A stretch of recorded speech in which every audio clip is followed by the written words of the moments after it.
manipur da hokiba me ahumdagi kangluk ani gi mari thoki irang hogi manipur gi miyamna hogi lakadurba hogi sembi mi phama phamagadi hogi thoibu irang gi matangda hogi sarkarna waroi sinama purutna bagi matangda wari watai sanaduna irang si laksenna bo honna bagi pandamda hogi miyamna ngaki hogi sembi mi pham ko na taksinna lako papamdo ngarang SMB pham ngomagi ba pham greba masida SMB pham ida wa pham amabang pu kapang amdena SMB pham je lotion gi bagi matang ida pabuna kai khongdom ngi ando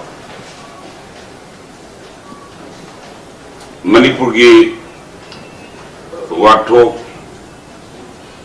si maruena yamna kogi meawangda phongna thorokna wato ji me ahum dagi ni aduga ngasi di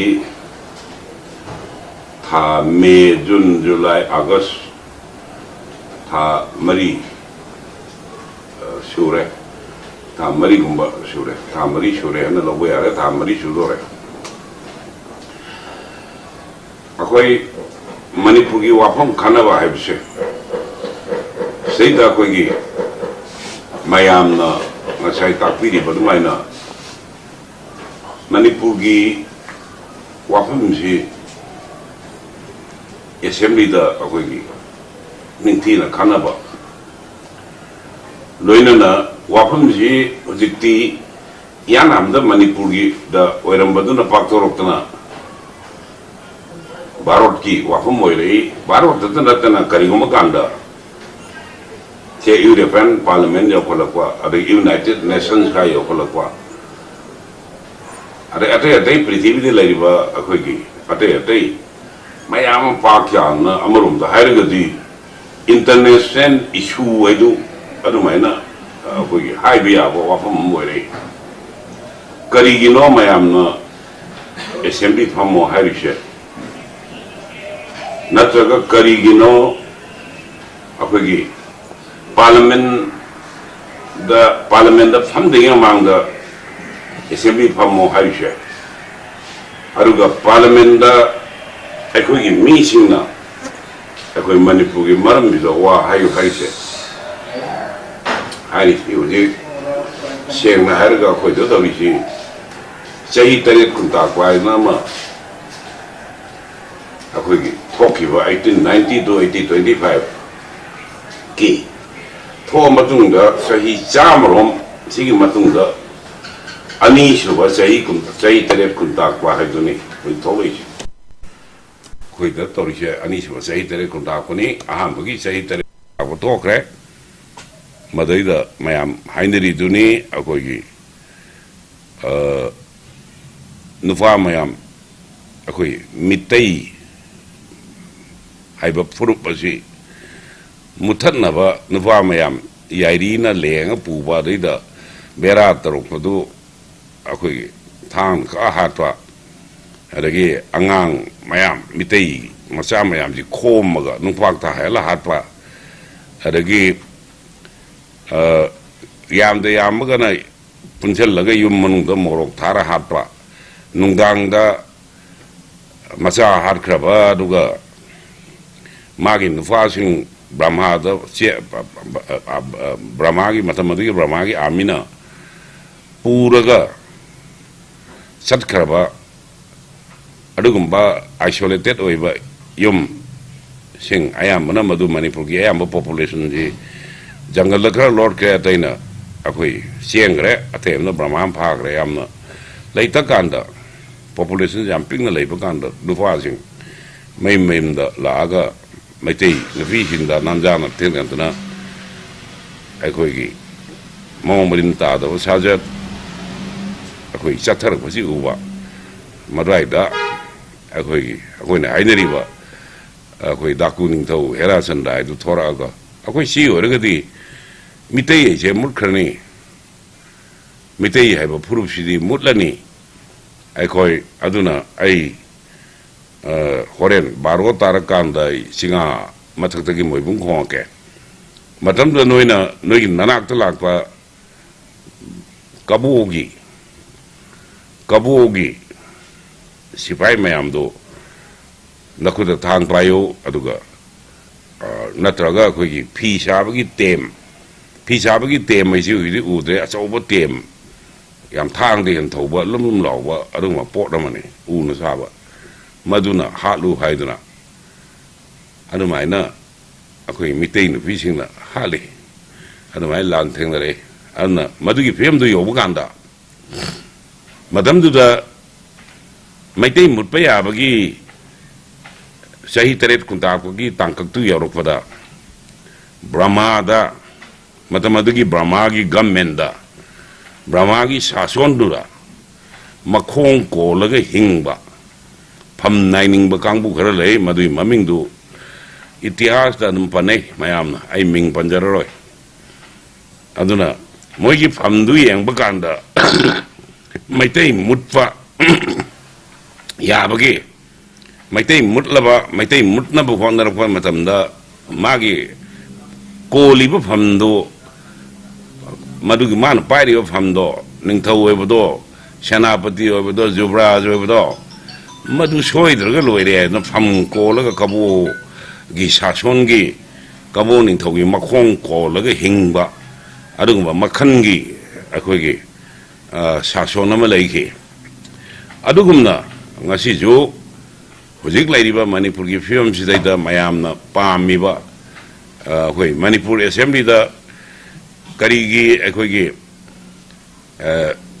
bharot ki samvidhana tha taruk lai tha taruk kanadna assembly phangwada bi je hujik lairiba sarkarna lo moi sason tarimna dum khangi moi madugi nomination ama pangthong na honate akona dum khangre मरुदी हंदक सत्सगी बाबार की parliament अखोई मणिपुर की चलीब MP ना हाइग्रे अखोई वांगांग नु हाय ना मोई आदा वांगांग गिद्रे लोइना Manipur assembly फंबदसु हाइरिबा फिबमदुदा अखोई मणिपुर असेंबली ताननबा हाइदना सुमनगी मिनिट 9 खक फममगा मदुसु अखोई मोइना assembly da khana gada basi sengna hairaga aikoi khana gada ba aikoi gi se au agenda si thamgada bani madugi agenda ga du thamdangai yamna aikoi icham chamba mada sumaina ugani mase assembly gi ngarangi assembly da khana gada bagi business khana gada wi wafam business advisory committee aiduna recommend tawraba sini CSida moina MLA laihidaba kharagi condolence pire mathangdagi aikoigi presentation na report hairaga business advisory committee na khanari badugi report thamba ngarang business advisory committee da khanari bagi report thamba bise masidi अखोई खनगी report थम्बनी करी दा करी खन दगदगे आइदुगी report थम्बनेबा अदु नतबदा स्वाइदा अखोई हान चनरखदा business if any हाइदम यावे अहुम सुबदा करीगुंबा दरकार लेरगदी मदु खनगनी हाइदो मदुदी थम्द्रबा अदुना ओपोजिशन की कांगबुदगी अखोई नमित यामदबदु मंगानी दी अखोई खनसी गायन हाइबसे नमित मंगानी गा खनसे ना हाइबसी मसी अखोगी मदुगी बिजनेस एडवाइजरी कमिटी दा मोइना नुई मंगानी दी यामदो खनसी हाइना हाइबसे सिवाजी तोगा पुंग मिनिट 9 ख खनरगा मदुगी असेंबली दुंगारांग दु लोइसंग्रे मदुना ताई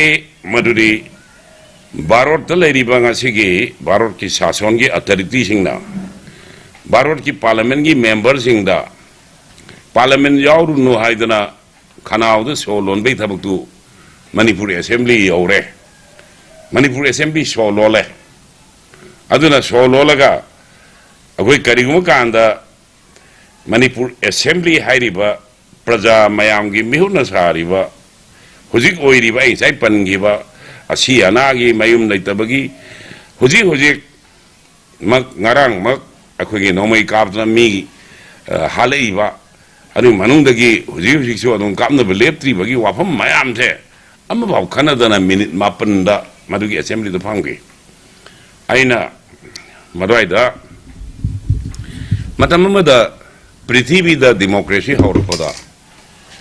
Malemda democracy haurupada. Malemgi parliamentary system of democracy is 12-15 dagi haubune. British parliament is 12-15 dagi haubune. Adubo 12-15 babu sayda sidai sam chatarak basina British parliament opposition is pokri. Opposition di so lising amaga 1826 ada the opposition pole adu pokri amangda British parliament da thodom thoki madudi lising amaga satet marfu tareta February gi tang mangada Warren Hastings haiba matamadugi Bharat ki Governor General Moiram Banufa aduna Ordagi Maharani plunder toba lut toba Ordgi Oris Aviki Hariba Ajota iduni Maduda Mane lut toriba Sajato British Kumba Chokopa Soma Jamada na Chat later but Sajani Mahak Lokto Haidna impeachment away Mabu Lokokadam Nese Bharat Nagi British ki how Jokamanda Kanamatam in Hariba February gi tang taret lising samapan marfu tareta Sheridon kawi madi MP do Sheridon na wangang bada pung mangaga minute ni fungangi pung mangaga minute ni fungang bo isfise ngasi di Prithvi ki parliamentary itihas ta khwaidagi phaba khwaidagi sangba adugumba speech amani haidra ngasi di record to koi magi war Sheridon ki speech ada 18th century dangang do 19 20 21 23 lai century mayam ama khwaidagi phajaba wangang ba khwaidagi sangba ena record to we Manipur assembly ki dingarang Shri Virena akoi ki ngasa hariba agenda tu haptaba business advisory committee ki report ama thamaga makata ba wa khanaroi khanadana ba akoi ki house gi sen gi na gi thorang hi ubudi gi opposition kamuna akoi madu obviously reference tawding among the agenda later moi agenda later business committee ki report thamba haramne report later agenda later mina speaker na house to ejon tor ko hawla sakhi doine maram di moi akoi hujik laiba sarkar amasu hujik laiba government sina assembly da hujik laiba manipur gi wathok se khanna bai se ki re praja gi mute oi moina praja gi mute ko apong khanna bu ki re ngasi gi sarkar BJP ki mi kunthai toini matamamadi Shri Virena harimne ai koida aingon bu MLA kunthani thoi pi di manipur ji sana lebak olan gane harimne sana lebak olan gari aiba BJP ki sana MLA kunthai thoi leira madu mathang dagi amu ate dei support tawdna moi yankhai manga sure lufa MLA khara mu sawatna sana ga lufa ga punna saraba adugumba sarkar sina sana lebak ohelang gane ro ngasi di ku lebak oire kuki gi kuda akoi missing ti akoi hali kuki gi show kuki gi ku oire koida ana sigumo wafam je masi minute mapan khakta akoi gi phammaga miya mamangda akoi ruling party na akoi mari mangani dang khanaji haidu yada nei manga taran ti masi tha amagumba na mit kunni go phammaga issue puna maki putok na khanaga da bani manipur assembly da maduna sapchabo wani maduna akoi hujiki hariba Shri Virena akoi gi Prithvi ki parliament ki itihas ta minute mapan da thaudu watho mayam bi leiraga law ne assembly da gi sarkar na chen gi vibe ja masidi akoi gi century mayam le horaga da ba Prithvi ki parliamentary itihas ta le horaga da ba minute mapan gi assembly ki session na century yei ba Siri Birenzi, Century was the minister, and I be are on a century ava, Adugasi Minister Amni, Aduga. Hariba was you can't matam the show. A quiggy, Karitogebu, Ontopa, a quig yamna, a quiggy mong tab, the wapa, a quig potassium, Madudi, a quig.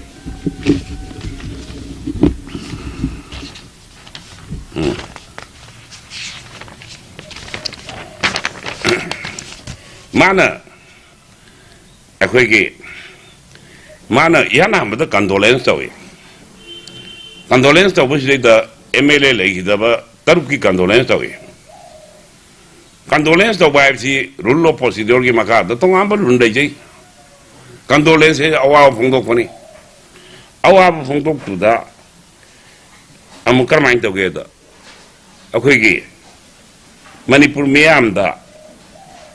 A quick mind of Jikochiga, Hibegi, a pillow career resolution to be among absolutely. Condolence to warrior sum, Yawa. Condolence in the Rulamani, resolution and Rulamani. Rules Karamani resolution to one FCA rule number 105 day of Karma Makangi resolution give form as a career, the rule 107 and them Pile. Adakamo I don't mind a monk of to the Aquigi. Tada is faced the Baron, my paliva, Quiggy, Kari Isarogi, who's a key lady, as he was here. As he moved Panjali. Ha, Chandrayan Tada, Tabi, what is young Panjali, long down, happy one. Awa was you from there, Nungai was you from there, what if you are there? Say that. Shumina, a Quiggy. Say it never, Matong Kang the posting a minute, Mapan the Pantoga, Manipur Prajagi, Kanaga the Wamayam, though I'm at the Kandaram Dana. I could get not toga, see never get around to the minor. Manipur Miangi. Say, I quit Mayam, no, the P Mayam, no, assembly the Mayami Kano, Haidiva. Adagi, I could get Mayam the Wari Putoga, Haidiva, the Loin Toga. Sambidangi. Matamamada, Moy Sarkar, Prime Minister, Moy Kangada Bani, Ta Taruk assembly from the assembly Lairo, Moy Kangada Bani. Madu Kangan, Dana, Hatu Putoka, Mipamamada, a quickie, Manipuri Wafam, Kanavaki, Dana, a quickie, Manipuri Wafam, the Kanavaki, Dana, House Yagi, Sien Grava, Sarkar, the house. Manipur assembly the Gishen Grava, Aduma Kangu woman.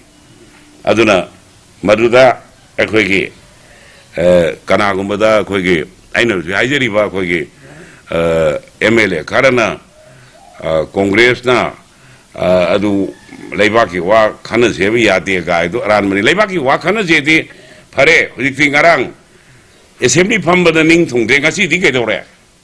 Koyado, they have the right. Because how he is beginning around is on talking never. Kairi and Nasico diadro.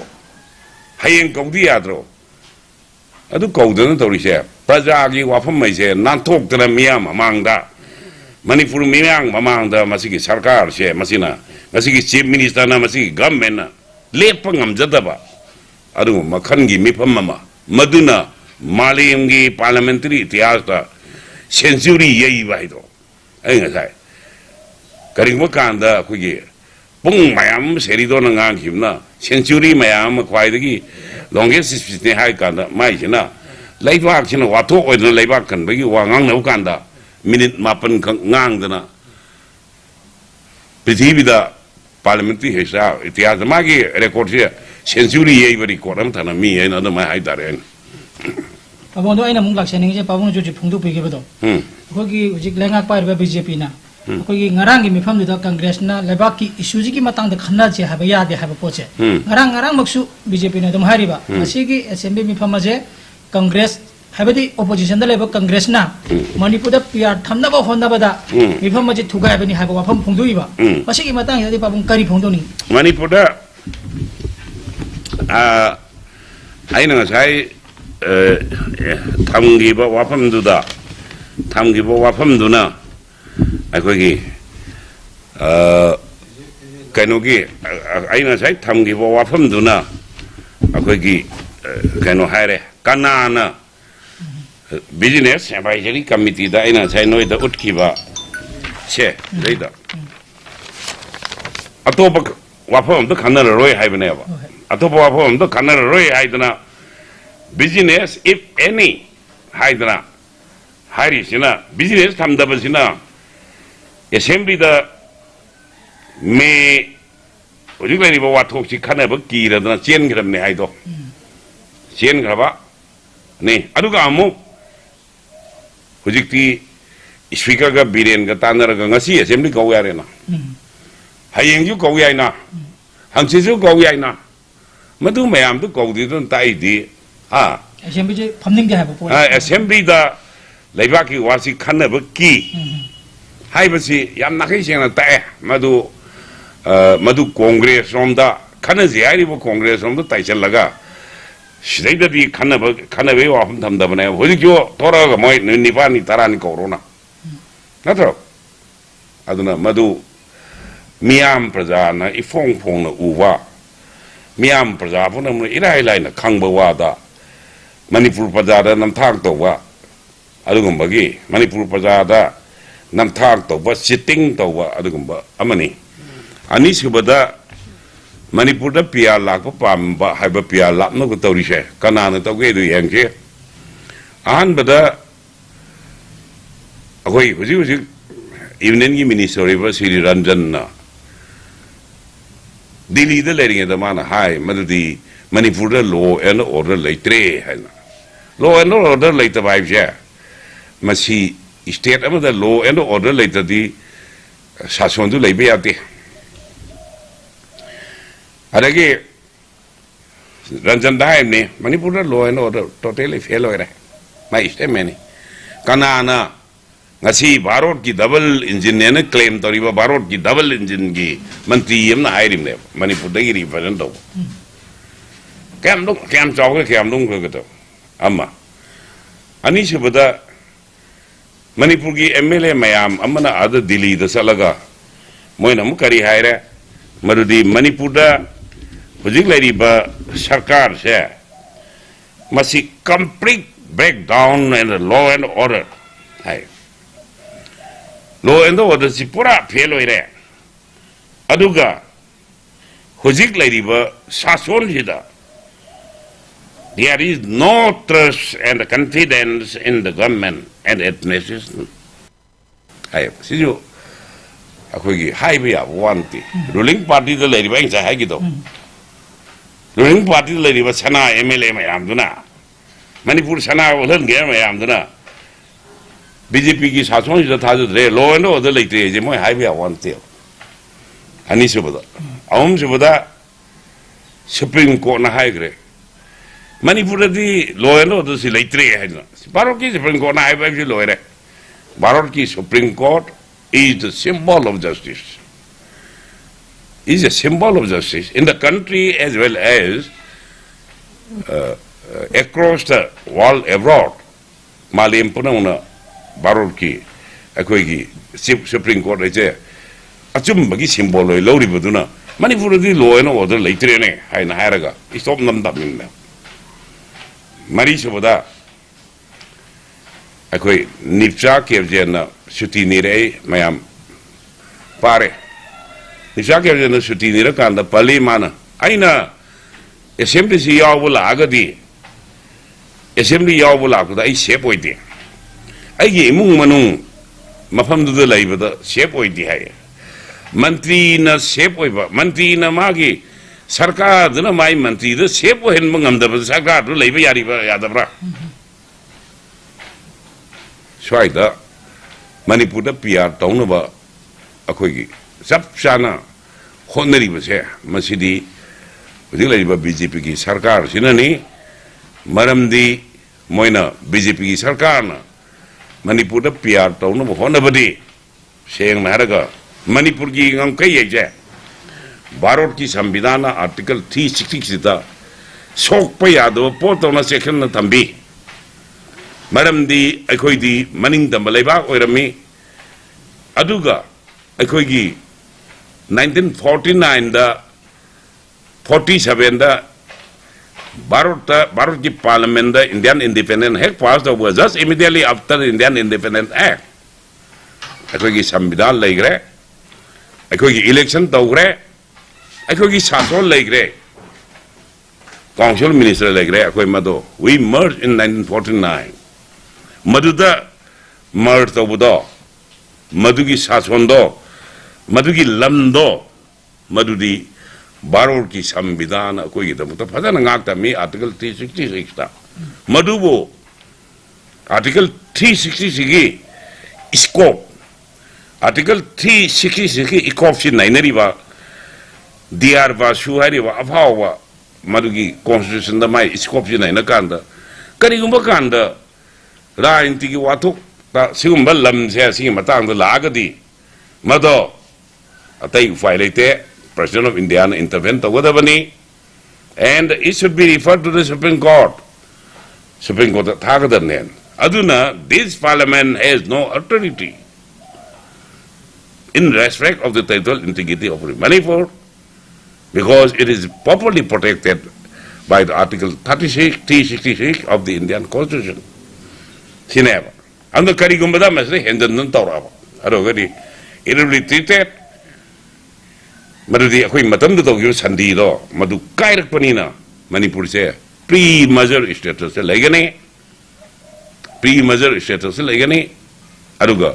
Further course the International law ki makada International Court of Justice sapya wafam more aduna Manipur ki ngam khoi se akoi Manipur ki hojik lai ba ngam khoi se masi tugai be ati adubo hojik lai ba Manipur ki irang ki khoi I have the doubt, everybody has the doubt ngasi di khang na re Manipur ki ngam khoi tugai be yana ba hojik lai ba 𝐒𝐀𝐍𝐀𝐋𝐄 Kangbu se masida Bharat Sarkar ki lucing bakangbu karana Manipuri Sarkar lucing bakangbu karana noi lal hauro aruga noi ki demarcation se mo harga Manipur thugai na bra honari bra hagi sing na budu laya. We have the doubt, people have the doubt maram di awang ko Bharat leriba mangolo group se asi ki population se asi budi hojik leriba awang ko Bharat leriba lam singche hojik prithvi international level da aduga China ga bordering oibanina sigi area se it is very sensitive and sensitive oiba yamna adugum akhoi gi lam se amaru oiba jaga oiba mi da ge na maram dina BJP ki ngasi leiriba Manipur da leiriba kangbu khara galoina na Bharat ki singba singa manaraga Manipur thugai na bagi injal laga 𝐒𝐀𝐍𝐀 tongal laga 𝐒𝐀𝐍𝐀 injal ga lan tawribra haisi ki singna ba layaba madu thugai na ba aduna adu kuram de yam sengna har kanda ngasi MLA tarana Manipur thugai gi haire akoi aigi inaw sing marumapa gi masa sing mayam marumapa gi yauri akoi I have got the love, I have the affection ai moi bunung si akoi na hari di pick up a live access to akoi punna himina batabani we must live together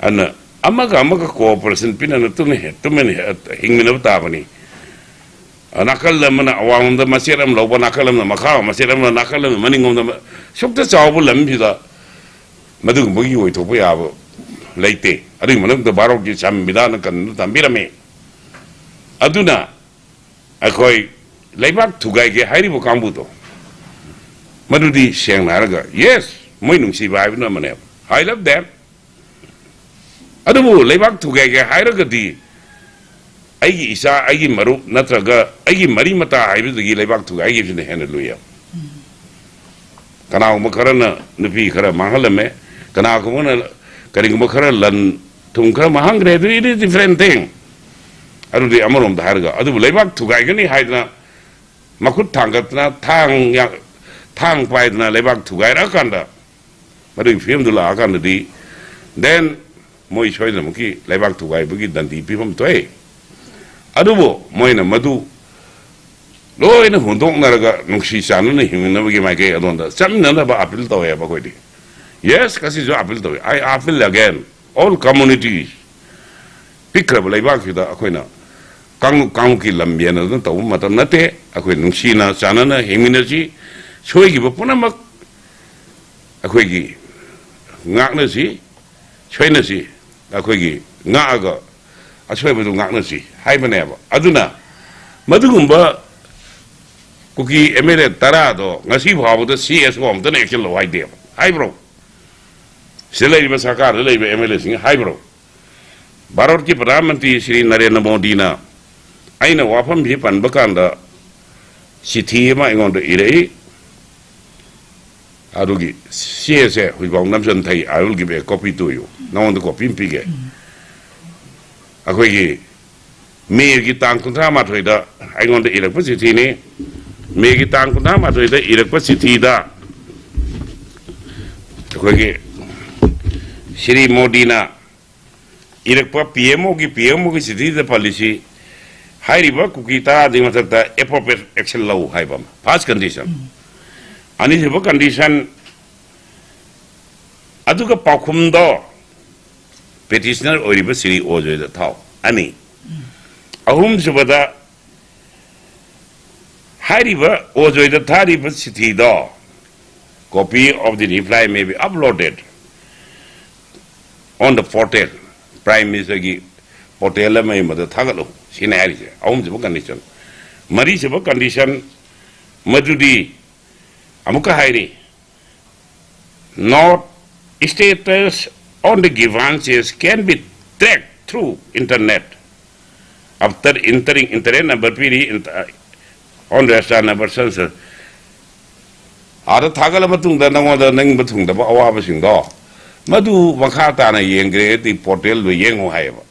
This letter, high university chair. Namit Humdani Namdantameva, I know. Chief Secretary, the Irakanda, my Taiva. Chief Secretary, Irakanda Taiva. Adogati Hange, why government is sitting on this particular issue? For 70 days, Manipuri Kuki Mitegi Landa Ward declared Kanda one moment, one what is counted. In other sense, the war message of never. Why such an important issue is being kept by the government for 70 days? About 70 days means 2 months and 10 days. Why government is slipping on the fine, on the matter? Karina. Sondana Kanasanaba, Asonan Kanba. Sineva. Sondana Kanasanaba, Asonan Kanba. Madugi, theory do never, Hodikuneva. Narang, talk about the local Kagana, me kappa mare. A lady may am Sankalakanda, a quick Sivai Changandre, the Venus Sivai Talidna. Sinidra. Moina.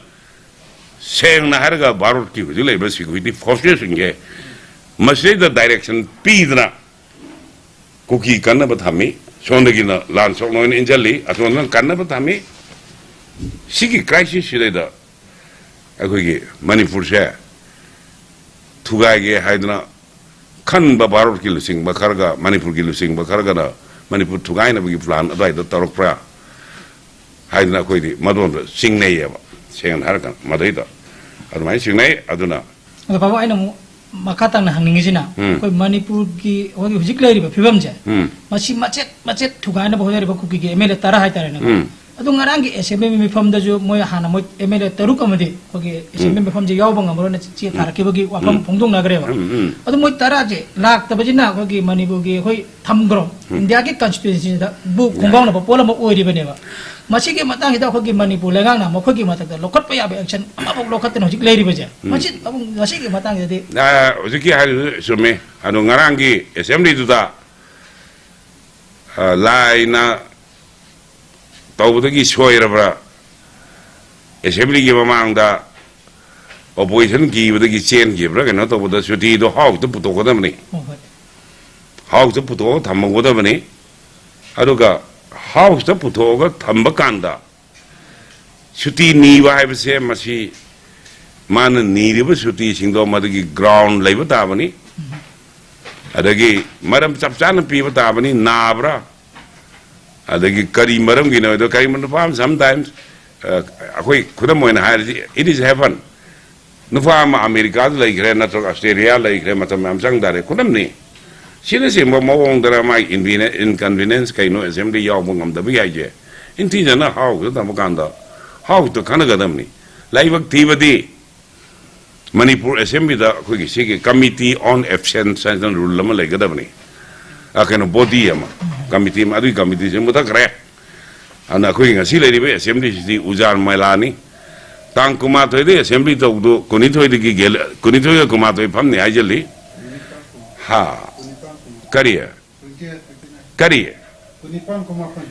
hoi tang kuma kunipa kuma pande assembly pham do isha assembly secretary to ki thobo order di kuni panju phamni kuma pani phamne am haijali ko aduna matho maram sa do maya ma si assembly de da akoi gi yamna asi laibak thiba haitare akoi manipur ki assembly di chap chana ganatantra ki democracy ki khwai ki sawo mafam si dai da ningthina niti niyom rule chanarol assembly na ka parliament ji kari noibu संविधान constitution rule को अरे supreme court की ruling parliamentary tradition president culture custom मयाम दिन पुलिमनी मधु भाभी ताना खंग न तौरीब्रा खंग न तौरीब्रा असेंबली दि पुजाई चाहिए अदुना ngai ai hai do hairiba suti tara do mi nireba mi tara gi suti do hau yo tamga da bani aduga house na madu moina piriba maram moina piriba gong sina singwa mayam do tawga ni madu chanai madu khudam karing ko anda hana gi simi soramba siri arke dorendrona dili de lega madi okay masan ngai tre haidana ai di shuti nirap ko anda mana house ta putoga madu gi shuti do house do pa to ko da mane mai maram sing do maram jam na ya medical certificate man na budi maram chap chap ri jan pira ga su ti piga da bani laibak ti de moi ho ngarang suti du lo ho dra mina tha taru assembly gi ko gi absent no herga di parliament na to ke assembly tha taru pha na ko dra ga di tha taru ki manung da ko dra ga di parliament du si assembly du si ado di hairi ba mla tara du संविधान की था तरुक लाइरगा फमदि सी हाइबनिना था तरुक absent ओइरगदि मदुगी संविधान की वहांग अमा मोइसे अखोगी disqualify तौबा याब्रा बो वहांग जे सोइदम के अदम लाइगने खले मदु गवर्नमेंट ना करी तोरकना नो मदु कन्न बो होनर कदरा कमाइन तोरकना के नो खाले आइदि अदो हुजु भावदी आइदि सेंग हारिनि सरकार ना कुकी एमएलए तरा जे कन थमे नै नम जारि छि तो पावा है नमरम दम लाख सेनिंग जिना हुजि थोय बे इरांग जे सिगी इरांग सिगी मरक सिदा खोगी असमरा फंजिंगा नकल अमा दिल्ली पे हाबो की वाफम खोगी मणिपुर मियाम दम लाउदना लाइबा मणिपुर दगी असमरा फल लौथोक दबनी असमरा फन चलिबा नियम अखोय पामद्रे हाबो पोचे मसिगी मतंग दा खोगी सोशल वर्कर म ओरिबा महेश तंगनो जन जो खोगी असमरा फन तोरिबा पोचिगी मतंग दा अदे मणिपुर की मियाम न पामी पोचिगी मतंग दा सेंटेन दा खर वाफम खर फोंदो बगी दम सारा फना महेश तंगनो जब फवाय बगी ऑर्डर म थुए हाबा मसी ngasi इमेजिन दम फोंदो बोले मसी की मतंग यदि पाबुं करी फोंदो अगोनदि फाव हाइबदि खंदे कोर्ट दा तौने हाइबा मान हाइबदु अखोगी आइना उबुदा महेश न थामी वाफम दुना सामनाय फगी इज्जत सोकनियाय होय हाइबा अदुना फाव हाइबदि नते अदुना अखोय मांगी मथकता डिफेमेशन लको कने हाइबनी अदुनि को आई हाइगे हौजेक मणिपुर दा मे की तांग अहुम दगिना चथरइबा सासोन जे मयाम ना हाइनरिबा आर्टिकल 355 ता तौबनी हाइबदु 355 नते ना पार्लियामेंट दा लौथोखरे अदुना मसी भारत की संविधान की शेड्यूल 7 की मखा दा लेरिबा इंट्री सिंग दा सेंटर ना स्टेट दा अहिन बसी bye थासन बयाय in order to in the 8 of the civil power. Civil power. In the aid of the civil power, central government can deploy central forces in the state. Sinab. Hare. Madu thajale. Thajali, adagi, ujulay basarkar, na. Shivaji battalion kayano kaure, huishum Shivaji Tabir and Kauri. They should be under the in the aid of the civil power. Civil power do mateng pangnam ne. This civil power means lai beduna SP the mateng pangnam, lai beduna kanota akui kari. This is the mateng pangnam sinab. I see tori film jima koi understand tawre. What it was happened in Manipur and in the different part of the country. Number one, lisingam sawapan humudan marida ukulda laibaktiba tawdo toke madadi matamadagi border security force ki captain negi haiba mana Miss Rose haiba nufi ma rep tawe izat mangale madun maram boraga ma suicide tawra sigi maduda akoi vijik lady ba tamrasna girl high school ki maning de lady hostel lo madagi ahal mana lit tawraga protection silent protection na masale. It was during the time of the Muhammad Alimuddin mana simi so matam dane hari meeting do me chief minister na ngonda ibo masiong to thiro oina in thikanda marfu hum do na marfu tere pa ko na silent protection na masala ga nam change ban lem na lan chale matam duda adu mo protection la kana matam dugi chief minister Alimuddin na matam dugi chief secretary si Kishnarati kawi masi kawi ni jai noto thamdu Kishnarati kawi matam dugi deputy commissioner lamba kawi IS officer ni adagi matam dugi SP di Waikom Damudor ni lagi le kam di Waikom Damudor ji Waikom Damudor ni shrei the high bus the moina high river border security force under the home ministry to woni and power ya there ala no misida koi Alimuddin na matam dugi police ki makok thong baji nga chi ki DGPH se mo eram de IG emana mani si purami and IG was the head of this department and the police department was led by an IG Inspector General of Police na po mai mabing Madna Gopal kawe Madna Gopal si Alimuddin na ay chapchabalon da do hage I will pluck out your star from your shoulder. I am Chief Minister of Manipur. I am responsible the law and order of the state. And man, belai fakenda. It was the gut, it was the courage. Because Chief Minister is the responsible of the law and order. Number one. Number two, sometimes it is what happened. Uttar Pradesh Chief Minister Malayarami Madhu Ma Benarsi Das Kawi. It was in the year 81, 82, I could not remember. 81. Madhuda Janatagi Gamele, Matamduda Center the Congress na Pai Matamda, UP the Iran Tolpoda, Ziki Hariba, Akwigi, State the Siapi Tazalev. Siapi Tazan Matamduki Simis Benarsi Das Edo. I don't know, Manupi Makonya Male. Man have this Adadi does not understand law and order, state law and order is state government is responsible for the law and order and man have. As again, Butas in I do court right cover to come to I don't mind now. With the Manipur situation, a Sam rifle Loigera, Sharpiep Oigera. Border security, whoever and whatever it may be. But this responsibility is in the hand of the Manipur Chief Minister. Chief Minister of Labor. And I am no other. He's the Chief Minister. I don't hang him the way what he never. I had his name Alimuddin Hariba, my am the Larry Hatev Nupado Maduna. I will pluck out your star from your shoulder. I am Chief Minister of Manipur, I am responsible for the law and order state. But today, Shri Viren as a Chief Minister is responsible of the law and order situation. Amit Shah is not responsible. Modi is not responsible. He is responsible as per provision of the Constitution. Baroque Sambidan, higher phone. Aduna. Nana Zai Hangiba Dogi, Mayeki Matata, Tauri Batabak to the Karigino Quidinga. Adi Sivai Consulate, Sivagi, Kanomna, Habilaramna, Sabidaram, Captainamna, Lamen, Yabro. Yabro, don't go no Aralurena, don't do this. I know.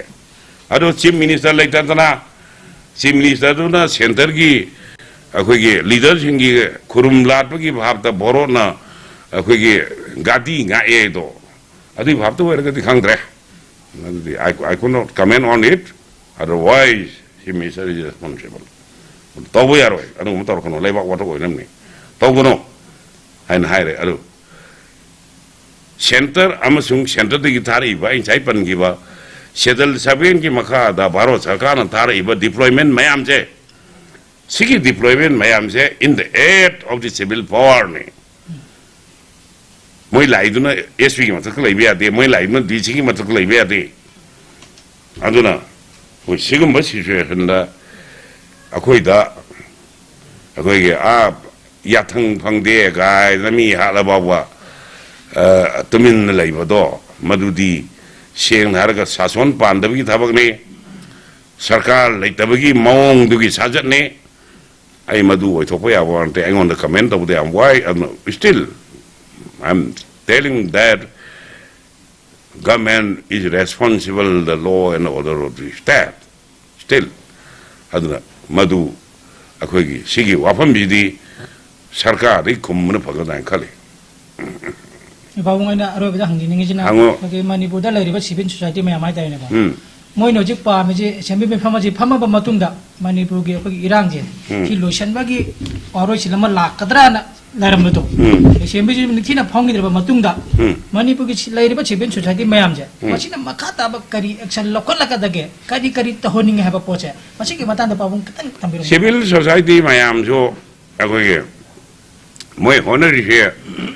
So me, Adobo, Shang Harakanda sometimes Karima civil society Karadi, Birin gi Sarkar, Amazung Birin gi government corner Hone Masak loan. Okay, Maduni, Livak Tiriji, Aduga, Okay, Birin Sarkar Kanava, BJP Kanava, Aduga, Miteigi, emotions Haganava Honava, Adu Masin the Amamala Orgaso, Adu Ojek.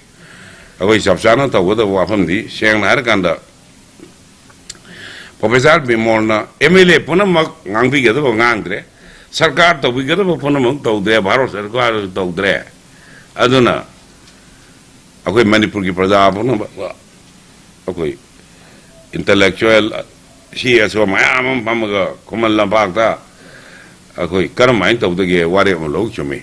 Hi, Najidi. Kuki Moitara, Levy Emily, Prazagi, why, and Sabja Levy. Manipuri, Pazana, Assembly Co. Hire. Adegi, me, Lakana, Conchasale, Assembly Co. They get you to it. Government, can you to in Tabiti? I do not de Akoi Shem Harakanda. Manipur Assembly is a Pamaga, MLA, Humpudunayam, Sincere or Kanani, MLA, Duna, MLA, Weraga, Lebaki, Wangam Drava. Huziki film here or Kanda Mana. Chief Minister to make Sarkar, to meet it, to some day guys hanging Drava. I don't know, MLA to curry down the Malay Durja. Man to do the curry to do, you know. What he is doing? Man lay do the curry canage. MLM labor the camp sang. MLM laying time the Mansari Tolocano. Tolopshe. Say about my person, stop or get the 15 lakh more than winning. My including my personal is 15 lakhs. I think all this facility hung over. What he will do? Manata whatever roll the Labak Shiki Prajagi, our the Songto Kano, I never. Other than that, the Karai, you know, ꯑꯩꯈꯣꯏꯒꯤ ꯂꯧ ꯎꯕꯗ ꯆꯠꯂꯒ ꯂꯧꯔꯤꯗꯒ ꯐꯝꯃꯒ ꯏꯁꯤꯡ ꯆꯥꯏꯔꯨꯅꯦꯒꯨꯝꯕ ꯑꯗꯒꯤ ꯁꯣꯝꯗ ꯏꯁꯤꯡ ꯆꯥꯏꯕꯗꯨꯗꯤ ꯅꯪꯅꯁꯨ ꯉꯝꯅꯤ ꯀꯅꯥꯅꯣ ꯑꯩꯅꯁꯨ ꯉꯝꯅꯤ ꯑꯦꯁꯦꯝꯕ꯭ꯂꯤ ꯐꯝꯃꯒ ꯋꯥ ꯉꯥꯡꯅꯕꯗꯤ ꯌꯥꯗꯦꯗꯅ ꯇꯧꯒꯗꯕ ꯃꯊꯧ ꯑꯗꯨꯅ ꯁꯦꯡꯅ ꯃꯌꯥꯝꯅ ꯍꯥꯏꯗꯣ ꯍꯧꯖꯤꯛ ꯃꯅꯤꯄꯨꯔꯒꯤ ꯁꯣꯛꯅꯔꯤꯕ ꯂꯥꯟꯁꯦ ꯃꯁꯤꯗ ꯑꯩꯈꯣꯏꯒꯤ ꯅꯍꯥꯔꯣꯜ ꯃꯊꯧꯅꯥ ꯐꯕ ꯑꯩꯈꯣꯏ ꯏꯆꯥꯁꯤꯡ ꯃꯌꯥꯝꯅ ꯅꯨꯄꯤ ꯑꯉꯥꯡ ꯃꯌꯥꯝꯅ ꯁꯣꯛꯅꯔꯤꯕ ꯂꯥꯟꯁꯦ ꯃꯁꯤꯗꯗꯤ ꯑꯩꯈꯣꯏ ꯐꯤꯜꯂꯗꯤ ꯂꯥꯟꯗꯤ ꯃꯥꯏ ꯄꯥꯛꯑꯦꯕ ꯑꯗꯨꯕꯨ ꯁꯪꯕꯤꯙꯥꯟꯒꯤ ꯁꯣꯛꯅꯒꯗꯕ ꯂꯥꯟꯗꯤ ꯐꯦꯜ ꯑꯣꯏꯔꯦ that is the responsibility all MLA is it not the manipur leiriba akhoi matam amagi MLA kunthai thoi di sana leba wolen gani hariba MLA kunthai toy loinana adu support toriba mi yankai manga they are responsible for this punam si daito si moine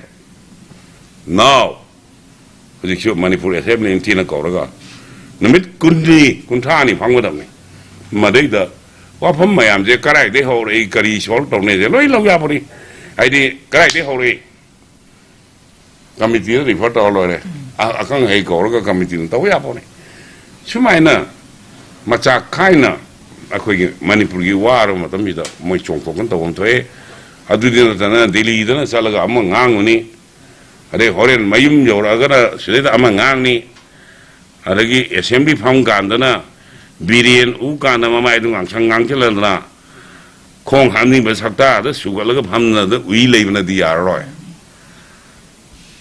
Maduna Manipur share, Moy Makutari Manipur, Manga the Aduna of our Sir Silnara Kanana British Kin Farm Hibado British Pumanga never Kanam to like they accept this parliament. British is summarized, huh? William Blackstone. Huh? William Blackstone. William Blackstone, British Mahan Gehirgadi, William Blackstone, what William Blackstone remark? British Empire, British Samurai, Mahan never militate, this parliament. Hey, Manipur Mahan never like this assembly, these MLAs. My Mahangadam.